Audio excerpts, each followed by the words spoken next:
والله يا سيد ضلوا اي فيلم سيد ما سيد لا توضل تقنر اللي عنده وين تطبق الجمبر ዛሬ በይፋ ተከፍቷል። ሩብ ጀምሮ ደግሞ 11ዱም ወረዳዎች በጥሎ ማለፍ እግር ኳስ ውድድር በሁለት ምድብ ተከፍለው ብርቱ ፉክክር ያደርጋሉ።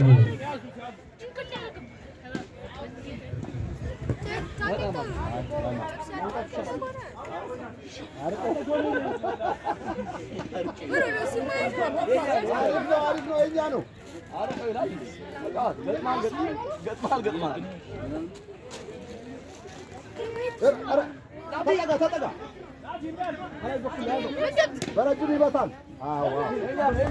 ባቴኛ ነው ተው። የዕለቱ የክብር እንግዶች እዛ ጋር የምትመለከቱት